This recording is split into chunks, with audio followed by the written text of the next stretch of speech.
So welcome everyone to this week's edition of Event Insights. I'm Chrissy, I'm Head of Content and Community with Safe Events. And this week joining us, we have Nadim Jamal. So Nadim is the Managing Director and Co-founder of Event Lab. Hi Nadim, how are you? I'm great, thank you Chrissy. How are you? Good, thank you. And joining Nadim, we have our very own, one of the directors of Safe Events. We have Mr. Mark Breen. Hi Mark. Hey Chrissy.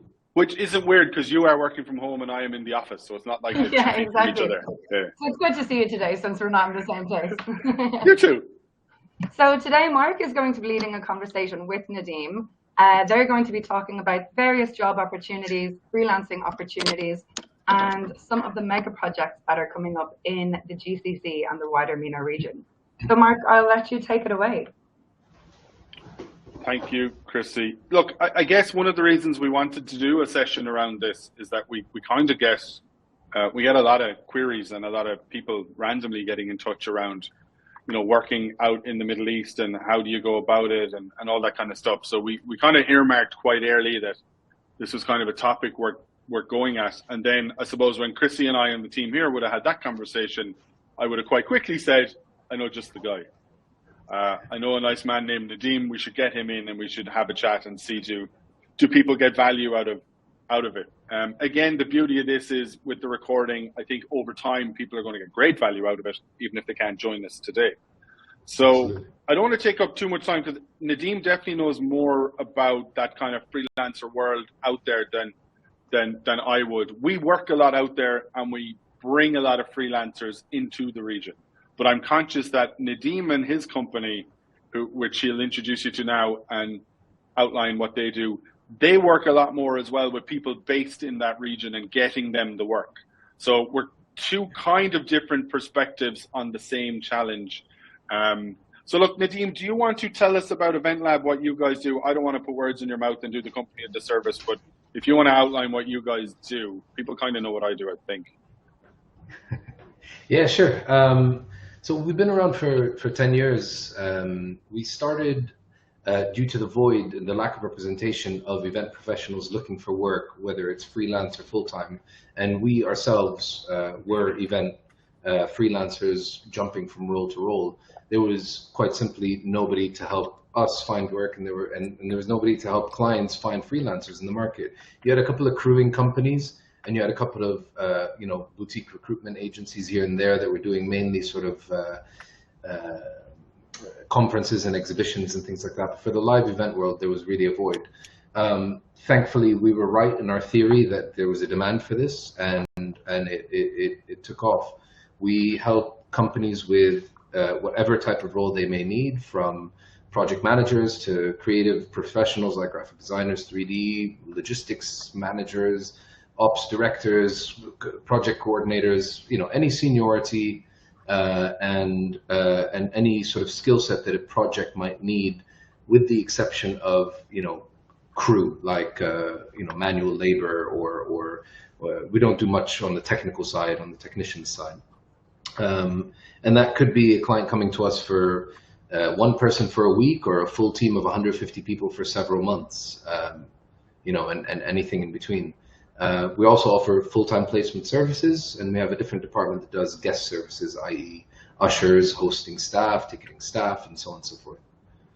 So that's us in a nutshell. We're operational. I'm based in Dubai, so that's Sheikh Zayed Road in Dubai in the background, right there. But we do the Sunday, they call it the Sunday morning express to Saudi Arabia with the Thursday return. Do that quite often. Yes, I'm familiar. No, I think that's good, and it's a good way to start this off and kind of outline the kind of the roles that you are involved in a lot, and then that you're not. And I guess working out there as much as we do, that distinction is quite clear. Like you're not a crewing company. That's not what you do. It's not we need 40 bodies to help build this stuff, manual labor. It's more about those specific roles, specific skill sets. It can still be volume of people sometimes, but it's more around. We need very specific skill sets, and seeing what you guys do, I know you can do like kind of super senior roles on some stuff as well, which is again, thank you. It's why I wanted you here, because I know you've got that kind of broader perspective than I do. And again, I should say Nadim and I know each other going back a good few years. We worked on Glastonbury together 1 year. And a lot of the projects we work on in the Middle East, Nadim's company also do a lot of the recruitment and staffing for. By coincidence, it's not us bringing him in or him bringing us in, but they're a good supplier out there. So we're on a lot of the same shows and sites. So look, let's kind of start with something as broad as, let's talk about like how much work is actually available out there. Because a lot of people hear that, oh, you're in events, you should go to the Middle East. But what's the reality? How much work is out there? What should people expect when they're looking at work out there that might be different maybe in the Western world that they'd be used to? Give us some insights into what the opportunity actually is as opposed to what Mark tells people. There's tons. I mean, especially in the last, since 2019, with obviously the pause for a little thing called COVID. But starting in 2019, pause for COVID, and then right after COVID cleared up and events started opening up again, we've had more opportunities in the GCC than we've ever seen in our 10 years of existence, and in my 15, 16 years of living in the UAE. And the main reason for that is the UAE was primarily the place for an event professional wanting to work. And you would every once in a while jump over to Doha, do a project in Doha. You might jump over to Saudi, do a small project there, etc., etc. But the majority of that was going on in the UAE. Then KSA came, and when KSA came, I mean, it almost feels like limitless opportunities. Every project is just mega, and they just need a huge number of people for a long amount of time. Because of the scale, because of the duration of the project, and so on and so forth, and it's really the way of the kingdom. It's their way of saying we are changing, we are opening, we are bringing in the best of the best, you know, and we're doing it really fast and really hard, which is amazing, because the opportunities for anybody in the industry, whether you own an AV company or you're a freelancer. I mean, you know, all you have to do is knock on a couple of doors and boom, you've landed yourself a job, you know. Well, it's a bit more complicated than that, but there are. I guess if it was that easy, people might not need companies like yours. Yes, yeah, exactly. But I think, you know, we've had a shift where about, I think 60% of our bookings now are in Saudi, as opposed to 40% last year, and I would say probably about 25% in 2019, and it's just probably going to continue to grow and grow and grow. And what makes it even more amazing is that the GCC countries seem to be sort of playing off of each other. Okay, you're doing a FIFA, all right, well, we're going to do a COP, and you know, and okay, you're doing COP, well, we're going to do, you know, we're going to put, you know, become the capital of football of the GCC, which is what Saudi is doing at the moment, you know, and with that comes all the business, and this sort of healthy competition creates all these amazing opportunities. Yeah, no, that's a good summary. I think it's gone from 0 to 100, or maybe 10 to 100, but it's ramped up really fast in the last few years. A lot of people think we started going out there, I guess, at the start of this, you know, 2021 kind of, like, we've been going out since 2017, but that increase in activity and demand for staff and demand for services and skill sets in the last couple of years has been mental. Let me ask you something else that's quite broad as well, and I'm conscious that even looking at some of the people I know are here have some experience of working out there. Let's assume people haven't been out there before, kind of understand that there does seem to be a lot of opportunity out there, but are thinking, well, what do I need to know culturally? You know, what do I do? What do I not do? What do I need to know before going somewhere like the Middle East to do what I do and I love? I suppose we're all probably here because we love events. But again, sure, culturally, I think a lot of people are keen to understand what's different out there. What do I need to be clued into? Yeah, I would say the first thing is people need to understand the rules of where they're going, because there are rules. You know, we've all read something in some newspaper or another, or seen something on social media or another. But there are rules, and they must be respected, and because we are, as people fly in from different places in the world, they are, bringing their own set of moral, what's right and wrong, and so on and so forth. And even when I first moved to the UAE, it took me a bit of time to adjust to things like, the fact that I couldn't, kiss my girlfriend in public, and that was something that I was very accustomed to in coming out of Lebanon. But I very much learned I'm in this country, and I need to follow those rules and be aware of what they are, because they are taken seriously. Now they're not as severely punished as what we had seen in the tabloids before and things like that. Okay, so they've loosened up and eased up, but we have to follow. That's the first part. The second part, I would say, in terms of culturally, is that things tend to operate in the Middle East. They tend to operate in slightly more of a fluid manner. People like face-to-face conversations and to make decisions face-to-face. They don't like receiving long, detailed emails. There are, the sense of punctuality might be slightly different in our Eastern culture, if you want, and we've all been in that meeting where the person rocks up 30 minutes late and barely doesn't even, it's just I was busy, what do you want? I was busy somewhere else, and we have to understand these kind of things when going in there, because coming in from outside and having the attitude that this is not the way things should be done constantly in the face of whether it's your clients or your colleagues that are based out there or the suppliers or whatever, actually becomes counterproductive to the project and that you're on. We have to be conscious that Saudi has only been doing this to the extent that they've been doing it since 2019, and there are a lot of people there that have only been doing it since 2019. They're honestly, irrespective of whether there are ups and downs and frustrations and so on and so forth, what they're accomplishing is mega. The scale of what they're doing. We all know how big Middle Beast is, how big Soundstorm is. Sorry. We all know how big the Riyadh season is, and if anybody's listening and they haven't seen the Riyadh season, just Google it right now. The Riyadh season, Boulevard World. They built the Boulevard World in 4 months. That is mega. And how they did that was 24-hour shifts. So they turned 4 months into 8 months. And when you're on a project like that, the pressure is on. It's intense. There are certain ways that certain things are done that you may not be accustomed to because you're coming from an environment where a production schedule is more respected, or where, I don't know, even maybe something where health and safety practices may be more respected, but there has to be a bit of a fluidity to the way that you approach your dealings with people, and you have to be patient and you have to be calm and cool, sort of almost, pragmatic in everything that you do and all your dealings. I hope I answered the question there. It's a sensitive one, huh, Mark? It is a sensitive one, but I think you've given people.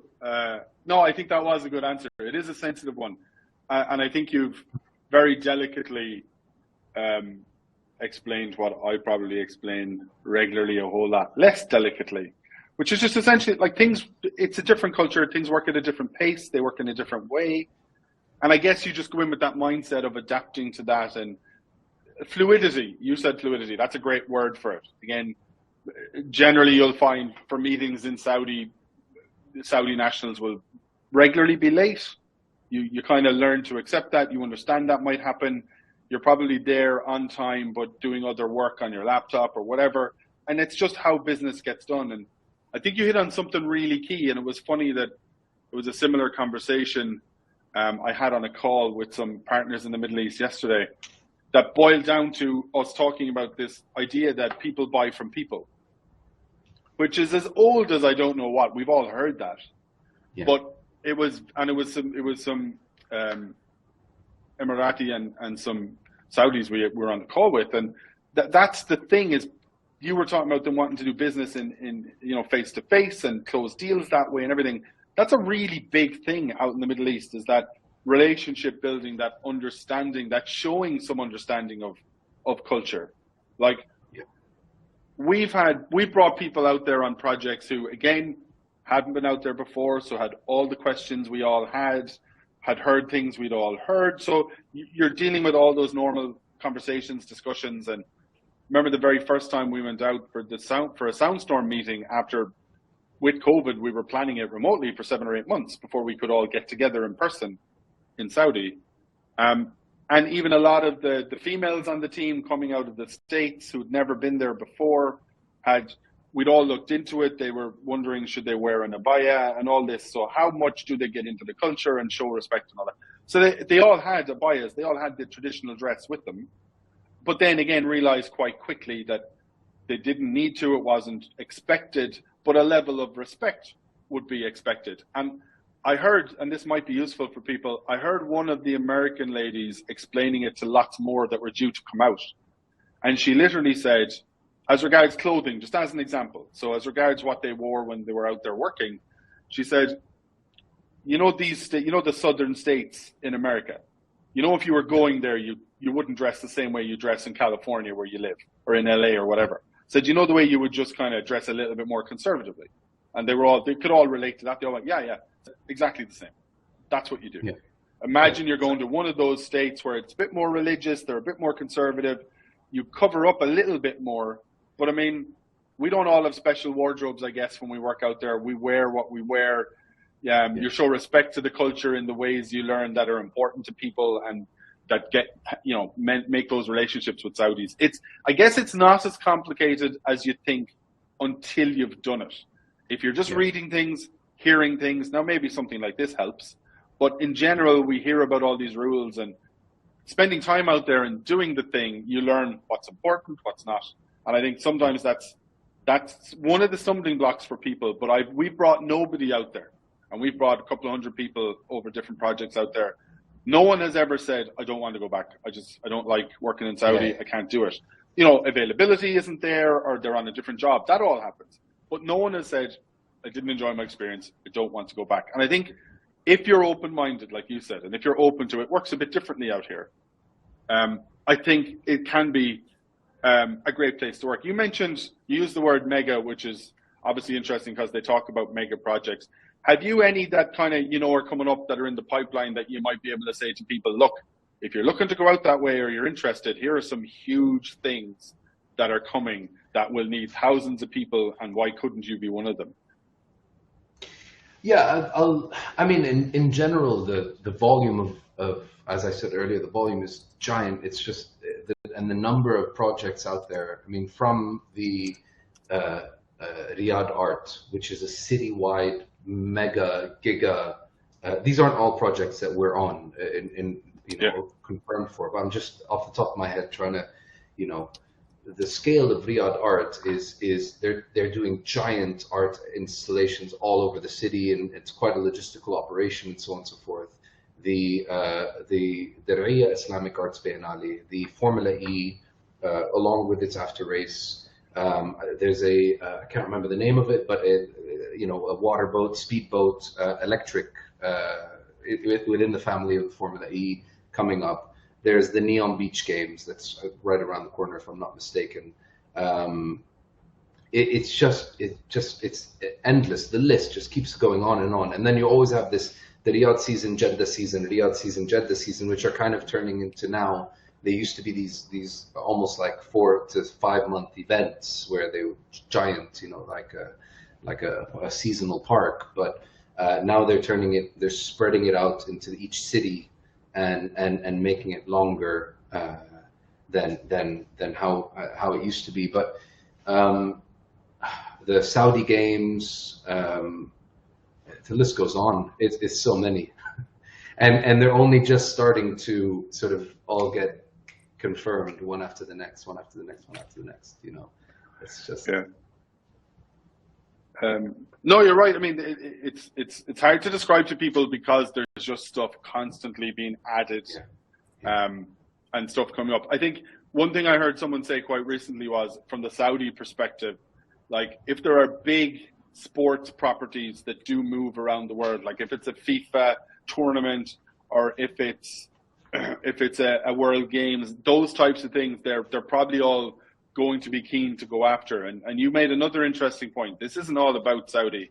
A lot of the countries in the GCC maybe are taking a lead from them now, but they're all seeing the benefit of building these industries like events and entertainment, and they're also starting to go for these, pitching for these big sports properties or doing deals with FE or F1, all that kind of stuff. And like when you see, and I'm not sure people know this, but when you see the likes of a Formula E or a Formula One going to a country in the Middle East, you can generally accept that now will be a fixture on the calendar for about 10 years.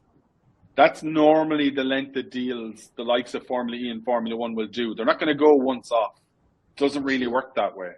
So, and as you mentioned, if you take something like Formula E, Formula One, they tend to do concerts off the back of those, try and create bigger events out of them, which is often where we meet your teams and stuff working on those as well. And there's just stuff happening all the time. There's a long question that's come in that I'm going to take a second to read and come back to. But one of the other things we said we'd talk about, in case there's anything you want to draw anyone's attention to, is I don't want to fully focus on Saudi. It's where a lot of growth is, but it's not the only place. Are there any, from a cultural perspective, or changes you're seeing between the likes of, if someone's going, okay, I've been offered something in Qatar, but all I really learned about on that webinar was KSA or whatever, like, is differences between the likes of UAE, Qatar, Saudi? Are there any key differences there you think people should know? Or is it about find that opportunity and then learn yourself, talk to people, learn what you can about those particular countries? Again, if you take the World Cup in Qatar, a lot of us hopped there and did work not exactly the same as Saudi in a lot of ways. So again, if there's any kind of key points you could give people pointers around the difference between some of the countries, it could be helpful. Yeah, in each of these GCC countries, you do have to have a knowledge of the laws and the culture and so on and so forth. There is an element of respect, and especially it depends on which environment you're in. So if you're in Dubai and obviously we all know that in Dubai you can freely buy alcohol from a store, even as a tourist. There are licensed stores that you can go and buy alcohol and take it to you're not allowed to go and sit in the park and have and drink a beer, but you take it back home and you do your thing. There's bars everywhere, there's nightclubs everywhere serving alcohol. It's one big party, and the country has positioned it this way. They've positioned themselves as we are a party destination, we're a luxury destination, etc., etc. So obviously that comes with a few freedoms that you don't have in other places. Where, for example, in Qatar, alcohol is there, and you can go and buy alcohol, and there are bars, but they're more restricted. The price tag is higher because the tax on it is significantly higher. They're slightly more conservative about this. I don't know. We all heard about the in and out of the beer stands in some of the World Cup fan zones, and also in the stadiums. At one moment they're in the stadium, another moment they're back outside of the stadium, and you have to, that. Again, that's their choice, and we respect the way that we have to operate within those parameters.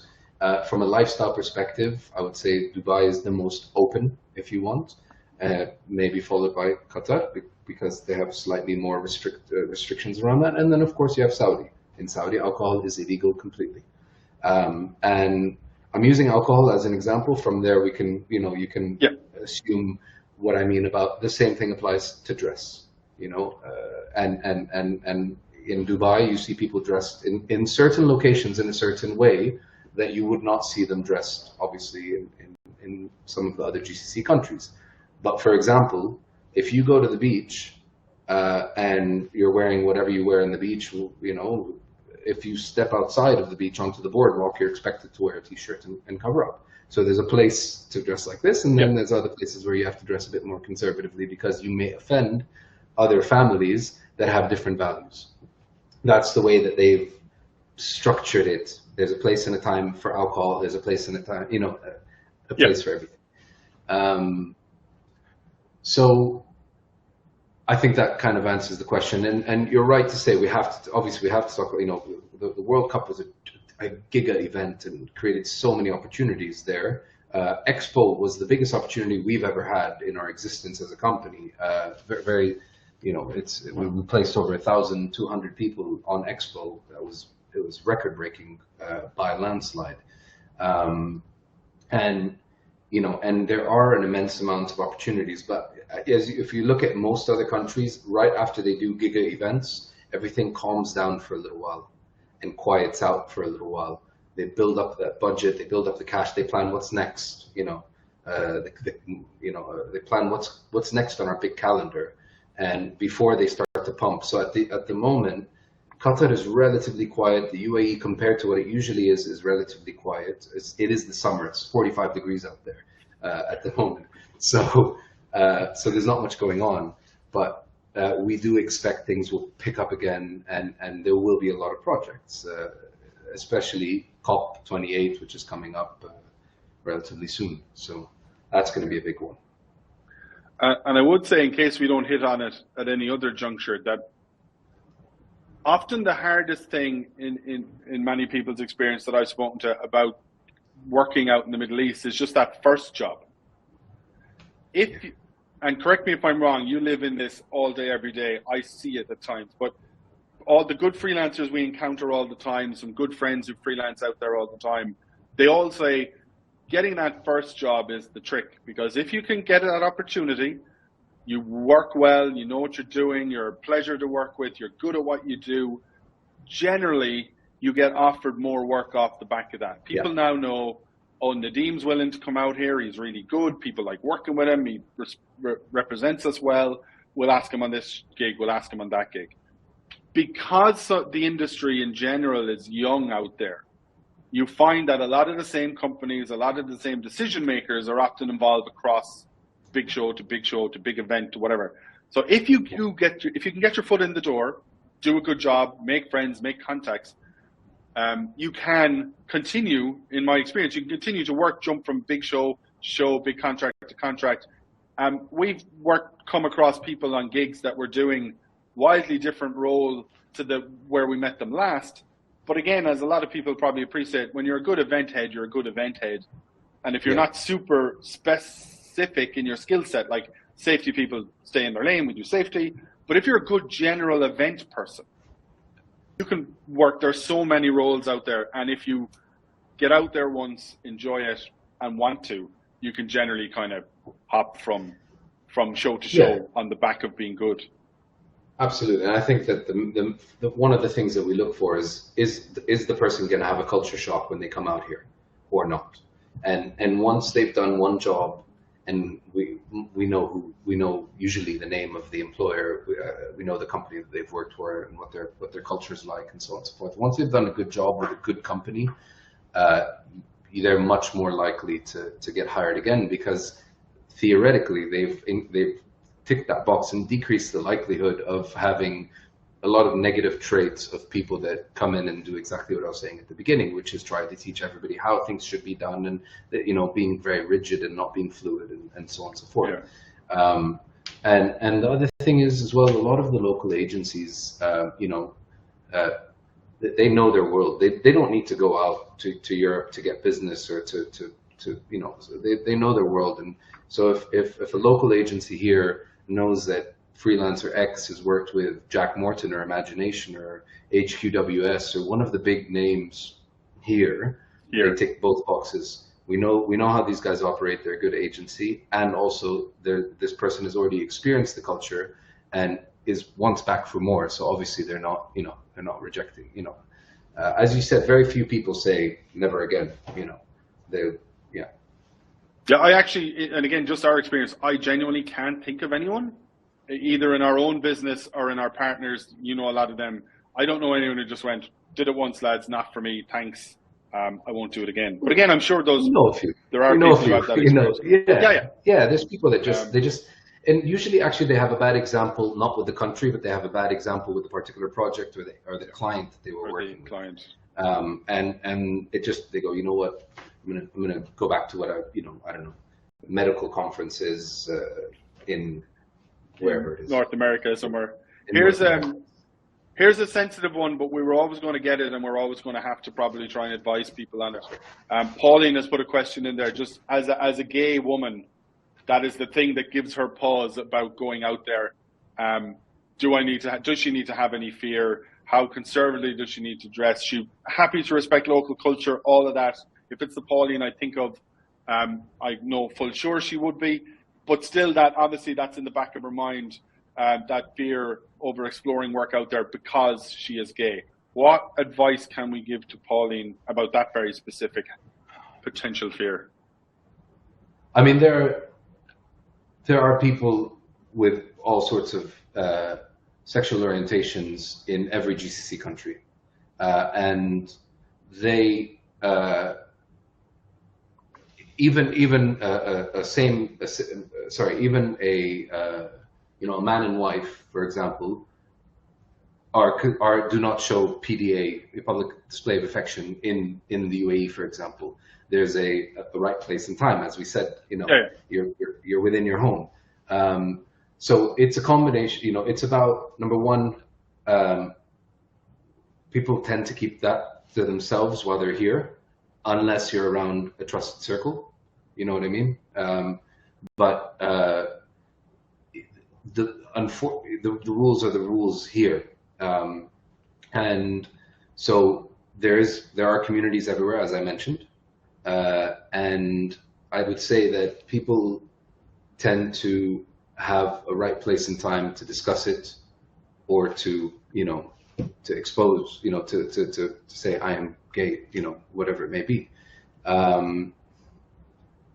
I don't think there's any fear factor unless somebody is in a public space and does some sort of public display of affection in that public space. And even, as I said, even with couples of the opposite gender, it's I think I would say it's kind of our experience as well, and we've worked with people who've been gay out there, and it is a bit like that. Like, in the same way, I wouldn't probably, the PDA thing is a good example. I wouldn't do that with my wife out there in public either. It's just not what's kind of common in the culture. I haven't known anyone who is gay to run into any trouble out there. I can see the potential if you were, being affectionate with your partner in public, but it would be on the same spectrum of if I was being affectionate with my wife in public.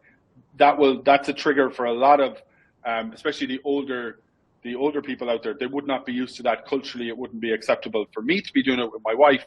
So it clearly wouldn't be acceptable for Pauline to do with her girlfriend or her wife or whatever. So for me, I've known people who've never run into a problem with being gay out there, but I assume there is an element maybe of them, in the same way the rest of us tailor our actions and how we comport ourselves because of the culture we're in.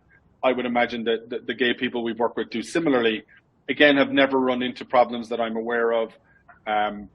I don't think there should be a fear factor beyond talk to enough people who are out there, maybe who are gay and have been out there, that can give you a real insight. But I haven't seen nothing that should give rise to a fear if you understand to be culturally sensitive and absolutely not rub it in people's faces, basically. Same as I would with my wife. Exactly. It's not about being gay, it's about, let's put it this way: there are many gay couples that I know who are flatmates. Okay, yes, I get you. And that's how they would, unless they're talking to a friend, that's how they would. This is my flatmate. You know what I mean? I get you. And it is what it is. There's the rules out here, and it's for your own benefit to keep it as flatmates. You know what I mean? 100%. And I would say, like, everyone, I guess if you've never been out there, you get a sense maybe, or the media gives you that sense that it's extremely restrictive on lifestyle. I would say it is more restrictive than here, but is not as restrictive as you're being led to believe. Yeah. And again, that country to country, Dubai obviously accepted as a party city, but yes, you behave in the right way in the right part of the city, that's all fine. Similarly, you take the other end of that spectrum, then no alcohol in KSA, you respect that, and you know that going there. And I think for me, it's two things. It's understanding what the country expects, what the culture is, and then it's respecting that. And if you know in advance you can't, or you won't, or that doesn't feel like an environment you'll be happy in, I think that's your decision kind of at that. And like people joke, like Irish people going out to the desert for 3 or 4 months with no alcohol, how do we survive? I mean, I know some Irish people who would struggle to go that long without a drink, but they know that before they go out there. And they go, right, there's no drink in that country, so I will not be drinking. And it's just, again, that's just an example, but it's about knowing in advance, knowing yourself and knowing what you'll be comfortable with. There's a question in from Stephen. It's quite health and safety focused, so I'm not going to dwell on it much, but he's just wondering, when dealing with different approaches to health and safety out there, which is obviously what we do, how do you get people to work more safely? Again, I'm not going to dwell on this. It's not what today's session's about. Our short answer to that is we find working with the people on the ground doing the work, the laborers or the staff, the workforce is the way to make inroads there. If we were to focus on management, we're not going to make the same progress. So in a lot of people doing work out there want to learn. They want to be safer, as an example. They want to get educated. We find they're really open to it. Management level would probably, as a generalization, management level out there probably just wants things to stay the same. Don't rock the boat. This is what we understand. So that's kind of the way we approach that.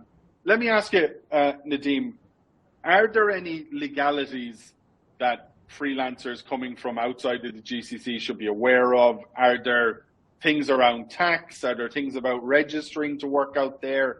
Anything along those lines that people need to be clued into? It's a complex question, actually. I'm going to try to answer it in as simple a way as possible. But each country in the GCC has its own nuances, and it has the availability of different mechanisms to legalize yourself to work out here. Now, if we're talking about somebody moving out here, it's one thing, and if we're talking about somebody freelancing out here for a specific gig, it's another thing. Yeah. Well, let's look at the freelancing one, because I think that's where a lot of people's brains are starting here. Sure. Okay, so in short, in KSA, do avoid going there on a tourist visa for work. It should be avoided. If we've not seen any instances where it's been problematic, but it's very easy to get an business invite from your employer, and you go and you process that through the embassy in the nearest Saudi embassy to you, wherever you live, and you can get a business visa. Okay, that is the kingdom's way of allowing for people like yourselves from wherever you are in the world to fly in, and it is significantly better than going in on a tourist visa. Now, if you're going in for a couple of meetings, you're doing some consultancy, site visits, etc., that's fine. Nobody's gonna question that you're there on a tourist visa. In the UAE, there are more mechanisms in place. Before jumping into the UAE, I am pretty sure that the kingdom will create more and more visas, but it's a very administrative thing on a state level, and it's complicated to create these. When we saw the history in the UAE, there were very limited visa options, then there were more and more and more, and now there's a bunch, right, in the UAE. So in the UAE, many people do still come in on tourist visas. It's not advised. If an incident happens on site or whatever it is, your insurance will look for any excuse not to cover it. Okay, and that's a perfect excuse. There's a thing called a mission visa out here. Mission visa is a 3-month visa that your employer or an entity like us can get for you. If companies like us will do it if we're processing the booking, the placement of that person. It's a 3-month mission visa that is renewable. It's a single entry visa, and it's not considered a residency. So there are nuances to that. You also have residencies. Let's say you're booked on a 6-month project. Instead of getting 2 mission visas, one that's renewed again, we would just go ahead and get you a residency. Now, if somebody wants to move out here, for example, there is a freelance visa in the UAE that is fantastic. I mean, it's very easy to get. You become a legal entity in the UAE and so on. About taxes, that's also quite complicated, but the answer is it depends on where you're getting paid to. An entity like ourselves or many of the clients are open to issuing checks that are cashable, and you sort out your taxes wherever you are back home. For taxes in the UAE, much easier. You don't have any income tax in the UAE. For Saudi, it's slightly more different. It's slightly different. You have a withholding tax, which if somebody gets booked in Saudi and the client says to you, I need to withhold 5% of your agreed payment, they're not trying to cheat you. There's a legal requirement for them to withhold that to pay to the local tax authority when money is leaving the kingdom. It's a lot more complicated than what I just said, but it's hard to cover. No, I get you, and I knew we wouldn't cover it all. I think you've hit on, in my experience, what tends to be the biggest one, and that is the tourist visa versus some version of a working business visa. We've had clients on projects who were arranging the visas for our team and were proposing to do tourist visas, and we much prefer that not happen, because, as you said, really you're not supposed to work on a tourist visa. So that is the one thing to be careful of. I would agree from an advice perspective, if you're going in for meetings, site visits, something like that, in and out quite quickly. A tourist visa, it's processed very quickly, especially for KSA, that works fine. But if you're going out there to do a few weeks or a few months of work, you should really get yourself one of the business visas. Again, you'll find, and again, Nadim, correct me if I'm wrong, if it's different maybe in the UAE, but a lot of the clients, if you're brought onto a project, if you're offered a role, the way they work it is a lot of the clients arrange your visa, your flights, your accommodation. So often there's a package put together for you that would include all that. You know, you give them the detail, a photo, whatever, but the visa end is often sorted. So it can seem like, oh, visa, pain in the ass. In my experience, most clients sort that. You just give them the information and they do it on that, say, the Saudi end, which can be quite helpful, and take that one pain point that you'd never done a visa before. What do I need to do?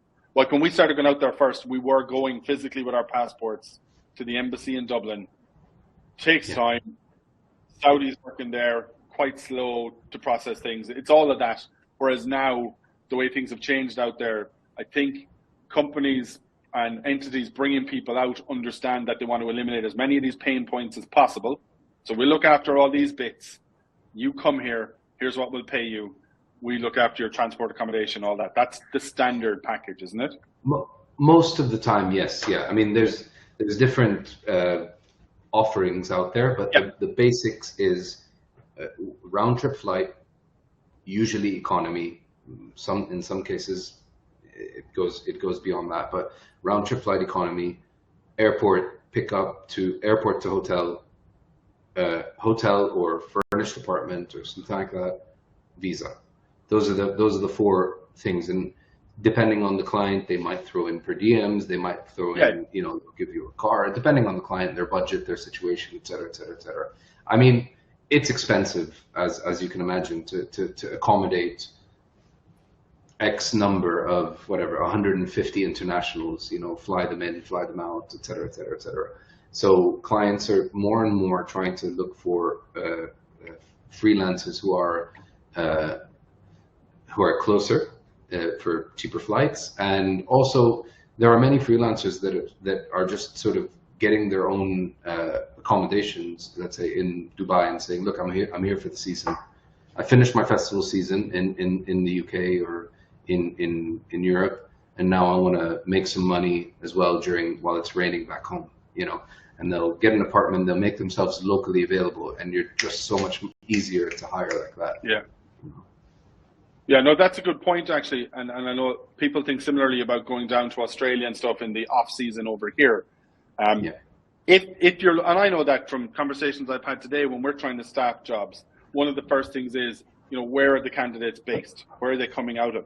Depending on how quickly we need to move with a show and get operational, sometimes people based in Dubai will be far more preferable if I need them in Saudi than people out of the UK or people out of Ireland. You're right, they are all considerations. There's a question in that people will probably imagine we've set up, but we haven't, and is clearly something you might be able to give insight into, and is a bit tricky. But Gassan is asking, from the point of view of like recruitment companies or placement companies like what you guys do, are there any hints you can give people about red flags or what to watch out for to make you think they might not be a kosher company or looking after your best interests? I think one of the things we all have to be honest about with the boom in work out there, the boom in, you know, dodgy companies that will suddenly appear that will promise you the sun, the moon, and the stars and will place you on a big mega project, that's going to happen too.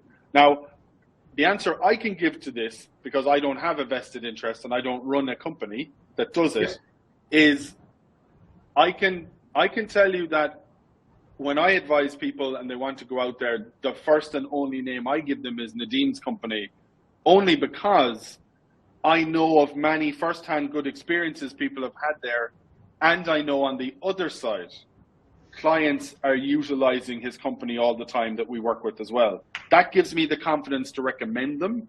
I know of many others. I know good experiences, bad experiences with the others. Sometimes, to be fair, and I don't know would Nadim say this, he's a good man, he probably would, but sometimes it's actually not that middle company, that recruitment company. If you go back to our point about things being quite fluid and change very regularly, they're dealing with that from their client too. So you, pardon my French, you might think they fucked you around. The reality is they're being fucked around on the far end. Now, Nadim wouldn't talk like that. I can talk like that. But Nadim, from your perspective, any red flags, any advice around finding good companies that are recruiting? Because again, for the same job, you can often have multiple companies touting and recruiting for it.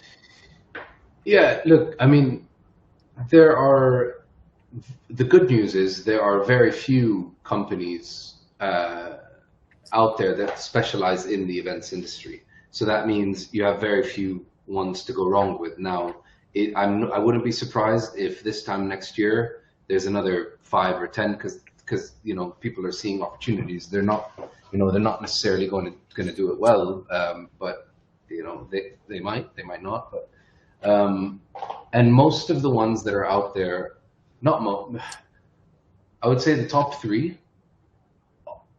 are all legitimate, honest companies. Okay, and you hit the nail on the head, Mark.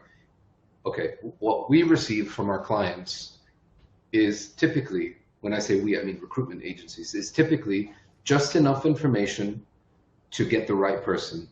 And oftentimes, even that information, they don't have the time to really sit down and structure it. So it might be quite generic.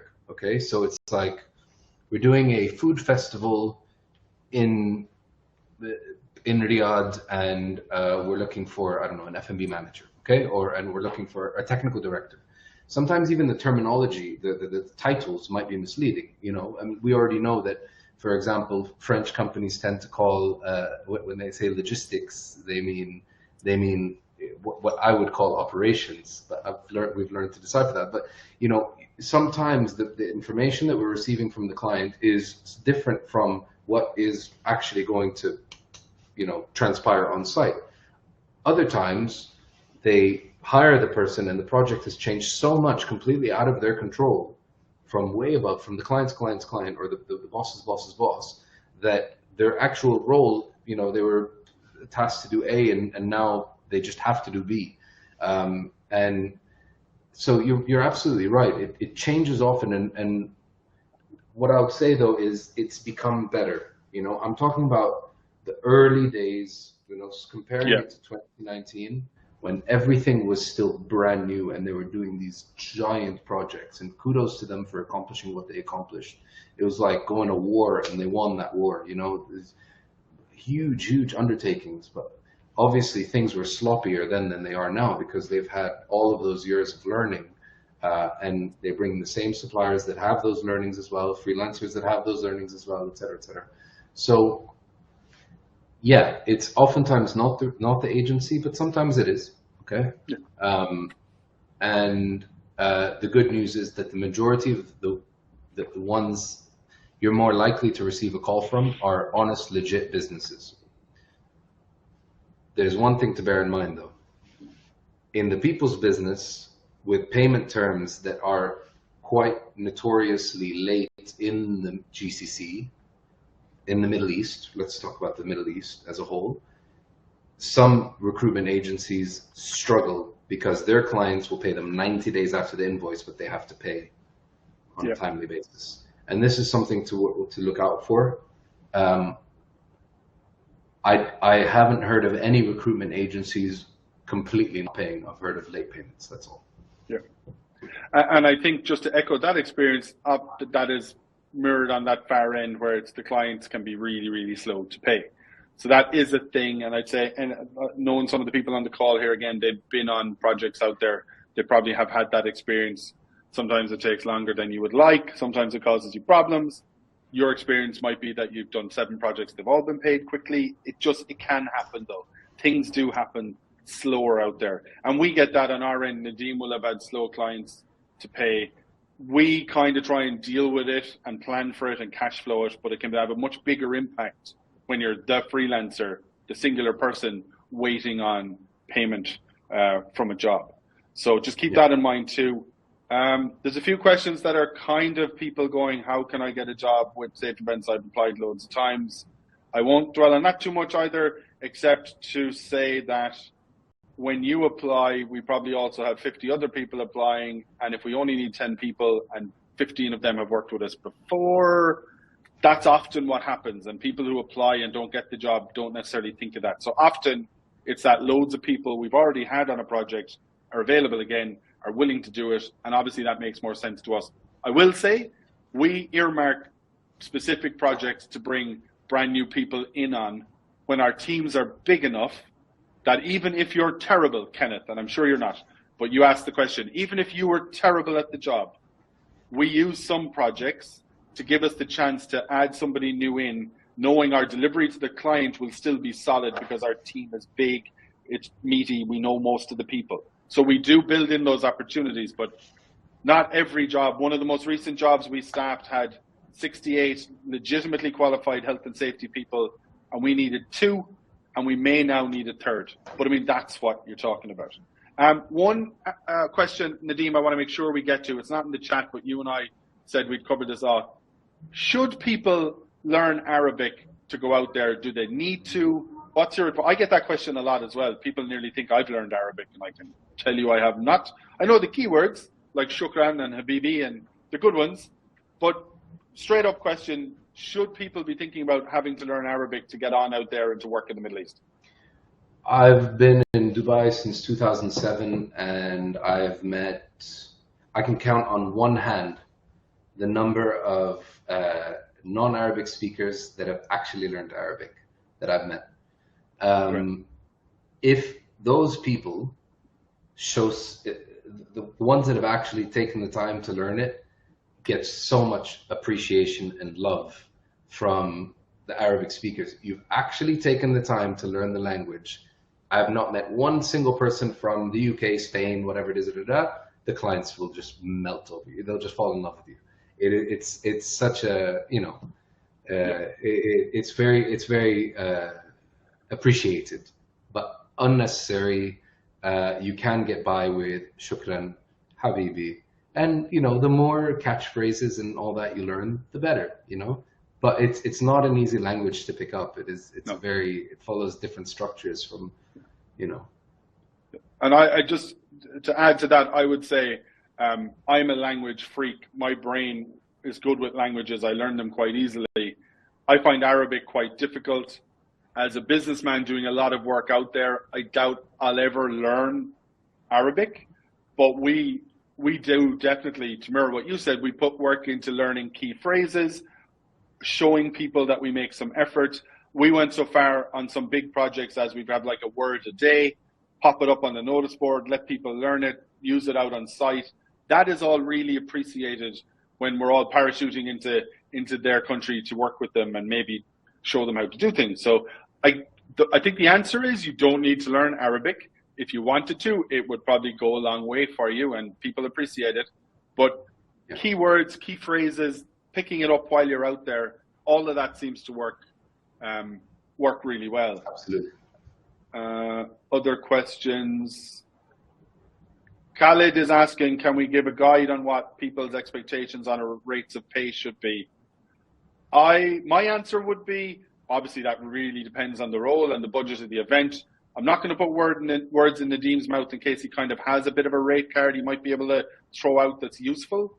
But I have seen rates vary widely, Khalid. So Nadim, have you anything useful there, or is that kind of the answer that it's how long is a piece of string? Yeah, look, I can give you some range. Remember that it is income tax free here. Okay, so that's the most important thing to remember. You guys are gonna have to whip out your calculators for this, but I'm gonna talk in dollars just because it's a bit easier. I'm gonna convert it to dollars, this reference point. So $1 equals 3.675 SAR, or here, I'll put it in this, $1 equals 3.65 AED or SAR. So SAR is Saudi Arabian Riyal and AED is obviously dirhams. They're almost one-to-one. There's a 0.0 something difference between the two of them. So I would say the range of salaries to be expected. Let's talk about monthly freelance range. Okay, I'm talking about monthly so as not to get into day rates and then month rates. Coordinator level is anything between 15,000 SAR AED per month and 25,000 SAR AED per month. Okay. Manager, I would say, is anything between 25 and about 40,000 SAR. So it ranges from 25 to 40,000 SAR. And a senior manager, let's say, is 35 to 55,000. Okay. So as Mark was saying, so sorry, senior manager, in case anybody didn't get that, 35 to 55. What the difference is, it's which project you're working on, what's being provided by the client, how, you know, are they good payers in general? Are their clients good payers, or are they budget squeezers? You know, whoever's paying their bill, who then is paying you. It's a huge range, but and also things like well, where the project is. You know, in Saudi, you're more likely to find a project that pays more because people have been asking for more, whereas in the UAE, sometimes you get more, sometimes you get pushed down a bit, and people just say, I want to work on that project. You know what? No problem. I'm getting a hotel, I'm getting F&B, et cetera, et cetera. I'll work for the lower end of my range, and I'll be happy to do it. You know? So I would say that's the range. I don't know how that compares to Europe and to the UK. Yeah, I think generally you can expect to make better rates in the Middle East as a general rule. And I know that, I guess, from both sides of, I know what we can charge, I know how well we can pay, just using my own company as an example. I do think across the industry you can get better rates, generally speaking. Nadim's right, it's then about what are you also getting provided that holds value. So the flights, the accommodation, the food, factor all that in. And most people who work out there regularly and maybe go 2-3 month project onto the next 4 or 5 month project will look at it that way, and they'll have a range in their heads. So as Nadim says, you'll always want the upper end of your range or more, but you know what's still a good chunk of money for you, and for the right project, feels like the right people you'll be working alongside, that all factors in then, and you might go for the lower end of your rate. But I think as a general rule, most roles we've come across to fill that gap, and just what Nadim said, probably a bit more than you'd be making here. And then, you know, depending on tax situation, no income tax, all of that stuff factors into, so it can add up. It can add up to more. One quick question before, I know Chrissy will want us to finish up soon enough, I'd imagine. Connor is wondering, we talked about getting your foot in the door and any advice on the best way to connect with people, or is it through agencies and event companies? If you're talking about literally you haven't done anything out there and you don't have a network of people you've worked alongside yet, I guess I'd say I'd be busting my ass to get that first opportunity, doing whatever I had to get in the door, do a show a load of people I'm good, and hopefully the rest kicks in then. And genuinely, I've seen it work for people after that one show. If you're good, you get offered more stuff, and then it's up to you to take it or leave it. Again, I would say a company like Nadim's as a starting point, great place to go. I'd say, again, words in his mouth, I'd say Nadim has thousands of people who they placed for their first role who were good and then carried on just getting roles themselves without needing Nadim or his company. And I would suggest maybe a lot of people we know have found success by utilizing that recruitment company in the first instance because they know the lay of the land, get in there, be on their books, check in with them, what's coming up. Because once you've been placed once, if you're good, you probably don't need Nadim and his team anymore. Sorry, Nadim. No worries. I mean, yeah, definitely that happens. That happens. We have a lot of people that volunteer their, if you want, their loyalty. You know what I mean? It's not about loyalty. It's just that they say, listen, we don't want to think about it. We don't want to business develop ourselves. You know, just can you help us get work? And just like you said, it becomes a lot easier for my team of recruiters to comfortably place you with a client of ours, knowing that you're going to do a good job. If either we know somebody who can vouch for you that we trust, or if we've found an opportunity where we can give you that first trial and we know we can trust. Now, there's some cases where we get these inquiries of like, I need, you know, the first of the out season inquiry was 350 roles that we had to submit, of which we ended up securing 150. And they were ranging from technical directors to operations F&B, whatever, the whole thing. We had to reach beyond our network because that was happening at the same time as a lot of other recruitment. It was a very busy season in parallel, so business as usual was busy.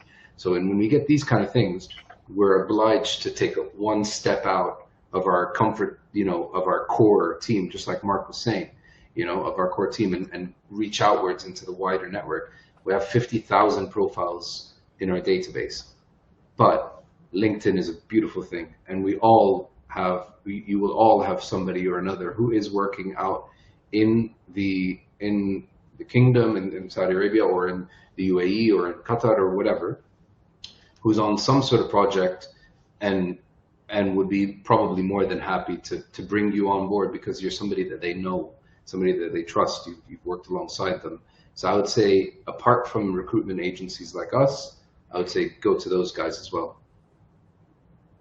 Yeah, and it's funny, others are suggesting kind of similar in the chat there for Connor, who asked the question, you know, get on LinkedIn, find other people that are already out there. I deliver talks and courses for days about the power of LinkedIn. And I know some people aren't into it and some people don't like social in the first. It is so powerful for exactly what we're talking about today, finding work, especially in emerging markets. So the Nadims of the world, his team, are on there all the time asking for people to make themselves known. You can be on there putting yourself forward, seeing who these agencies are, contacting them, who do you get a good vibe from, give them the information they need to have on file with you. Nadim says they have 50,000 people on a database. You know, a good chunk of them are going to be very, very active. So how do you stand out? That's what I say all the time. I don't fully understand why, but everyone wants to work in events. It's hard work. I don't know why. But anyway, I always say, find ways to stand out. If it's LinkedIn, it can be something as simple as ask a question weekly, start conversations, be known as someone who's involved in the industry. You could write a blog, you could do videos, but you need to kind of stand out, because Nadim and his team, when they're placing people, it's a bit like my answer to Kenneth about how he gets a chance with us. When they're placing people, if the 500 people apply, they only need 200, and they have first-hand knowledge of 150, chances are those 150 are in the door. And if there's another 50 that the Marks or the Chrissies or the Johns of the world that Nadim Trust can recommend, that probably fills those other 50 roles. So you have to stand out, get your chance, and just use your chance. Be the person people enjoy working with and that's good at their job. And I can genuinely tell you, for anyone stuck to get to there, I understand the frustration. I'm not diminishing it, but I can guarantee you, if you do the work to get your shot and you're good, you can just move show to show, gig to gig, and have amazing opportunities in the Middle East, if that's what you choose to do, for probably as long as you're comfortable doing it. Absolutely. And I don't know if there's a way that we can share an email address after this, but I'm happy. Look, we're always on the lookout. When I say we have 50,000, that doesn't mean we have 50,000 it's closed off. We're constantly on the lookout for new, fresh talent, especially the ones that are pleasant to work with, understand how to work in an environment that is fluid, as we talked about at the beginning of this call, et cetera, et cetera, et cetera. So we do actually constantly need new profiles.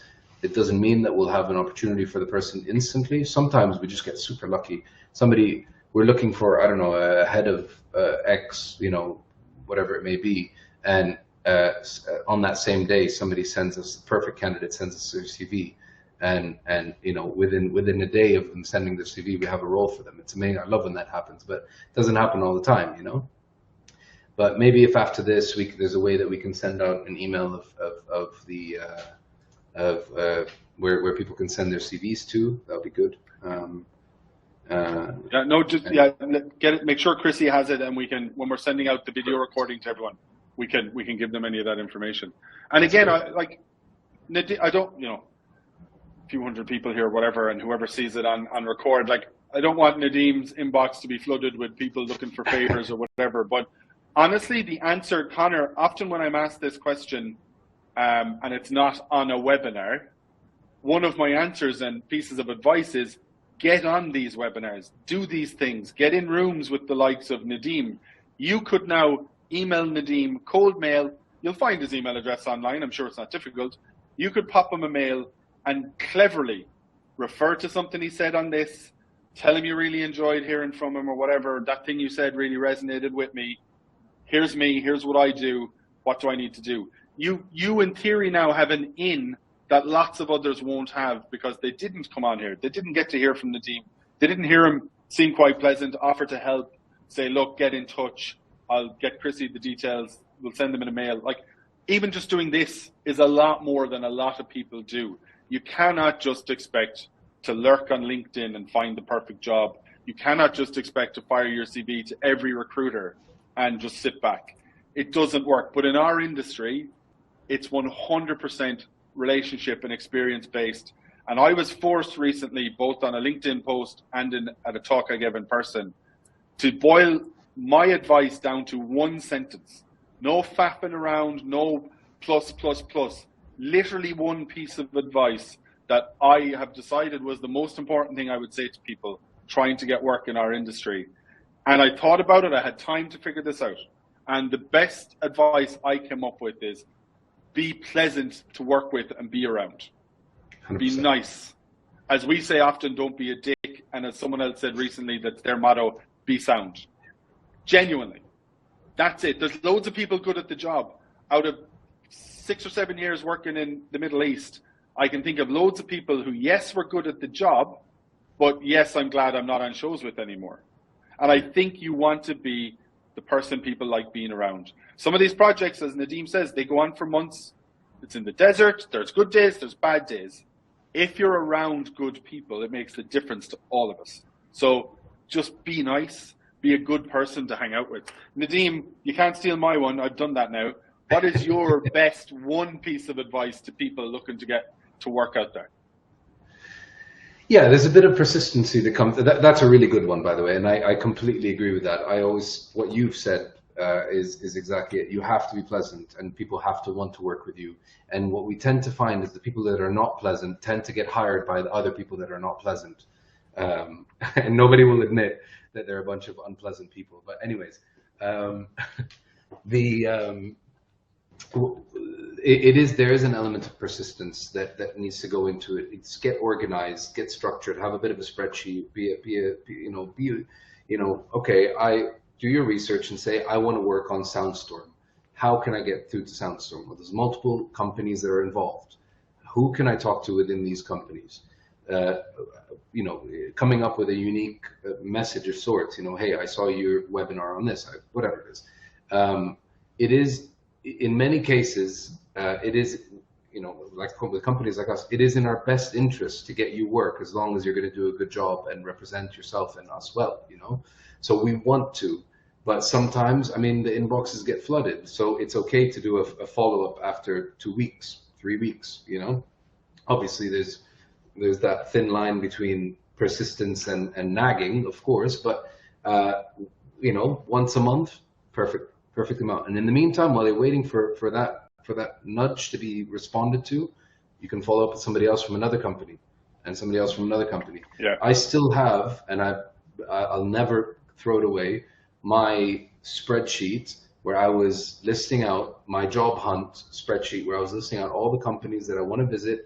I was nerdy, man, and it got me my first job, and honestly, it was a great first job.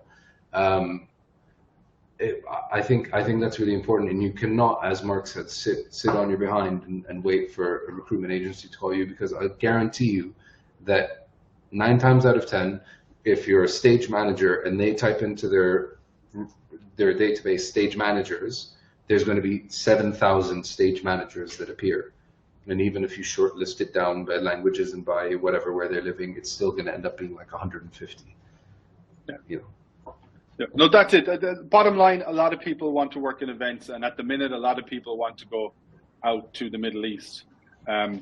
It's networking. Ghassan's just saying the same in the chat there. It is networking. And I know these sound like lofty words, and well, what the fuck does that mean? Like, honestly, find what works for you.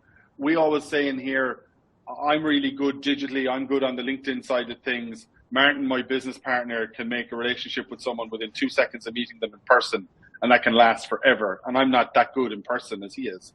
So that works for us. But just find something that works for you. I'm not saying, set up the best blog on the planet about events, but find ways, do a webinar like this, get a key contact for someone, keep an eye on people talking in the chat and go, oh, Brian is in there. He's clearly been out in the Middle East before. Maybe I'll send him a message, try and track him down. I just saw a message from Brian saying, from experience, you do want to work on Soundstorm. But that's a good point Nadim made. If you were to pick a gig that you particularly like and would love to work on, and remember, a lot of the shows look like they're amazing to work on. Remember, they're an awful lot of work to get to that point. Considering Soundstorm, literally the planning process never stops. It's just consistent. It's not it's once a year. It's just constant. But Nadim made a really good point that I wouldn't maybe have thought to say. If you take Soundstorm as an example and get on Google, you'll find, because we all like to shout about working on these mega projects, you'll find lots of companies that verifiably work on Soundstorm. And then you can start looking into them and how do they hire and would my skill set work there? You might find the people who build the stage and you go, well, I'm not a rigger, I'm not into stage building, that's not for me. But you might find that Nadim has it listed on their site that they supply people to Soundstorm. You can learn a lot just from what the rest of us are putting out into the world and putting on LinkedIn and saying we're working on X, Y, Z. I mean, I think you should all hassle Brian if you want to work on Soundstorm, because he did. Definitely talk to him. Just checking in case any more questions. One thing I did when I was younger, there was a particular gig that I wanted to get on and a particular client I wanted to work for. I'm not going to name names, but I was not getting an answer, and on one day I just said, you know what? I sent them an email saying I'm willing to do the first month for PDs, just for per diems. I want you guys to see, but if you like me, after that first month, my rate will be this much. And lo and behold, they responded, because they didn't want to take that risk of trying somebody new. Now, I'm not saying that this is the first thing that you try. This is that person that has nothing to lose, and is willing to show a client what they're capable of. We would never ask you to do that, by the way, for the record. It would always come with a fair rate. But if you want to get the attention of agency X, I'm talking about an event agency, not a recruiter, you could try that as a little bait.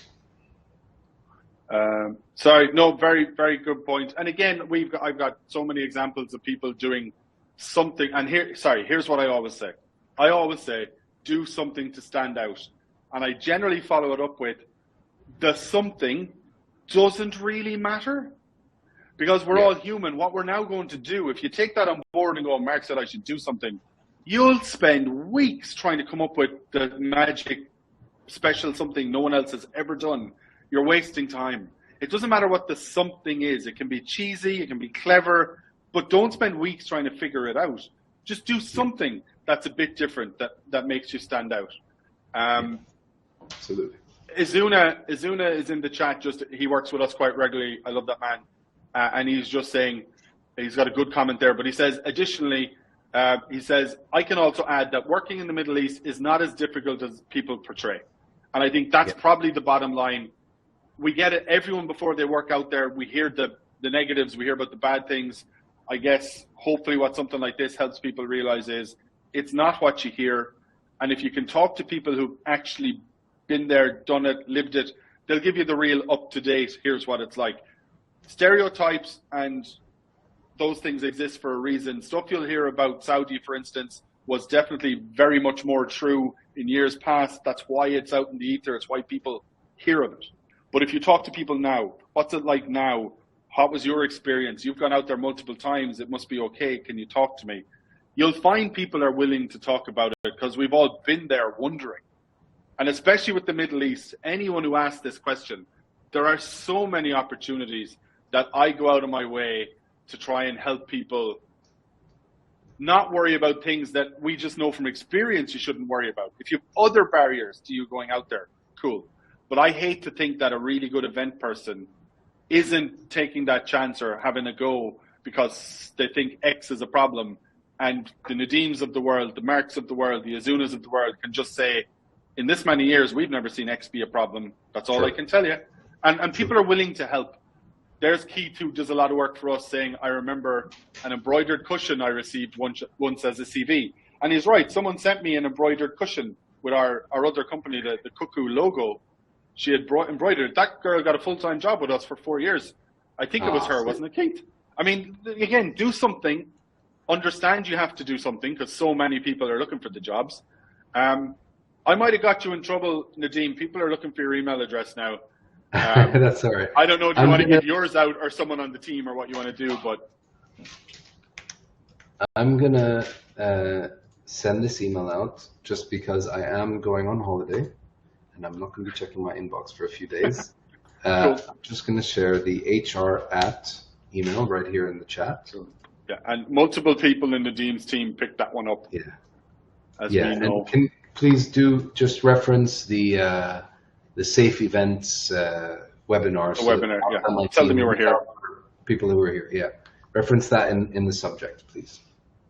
And again, that's a good example. Nadim and I didn't plan that, but we should have. That's a very simple way of Nadim's team now knowing, oh, that's someone who took time, spent their lunch hour, in my world, whatever time it is where you are, is interested to the point that they jumped on a webinar, listened to some people, give some advice.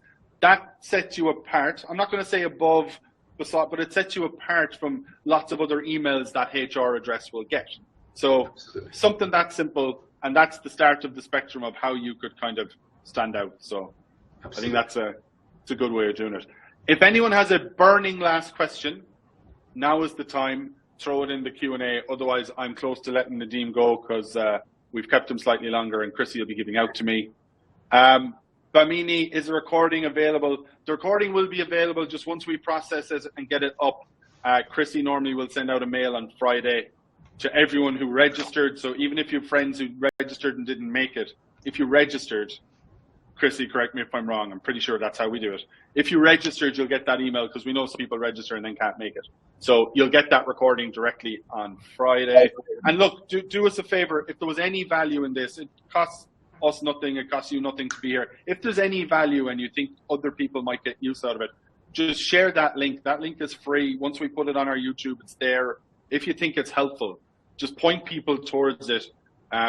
And again, that's content and useful stuff for them that lives there long past when Nadim and I are here talking to one another. So same with all our Event Insight webinars. They're all up on the YouTube then for free forever. So I've not seen any questions come flying in.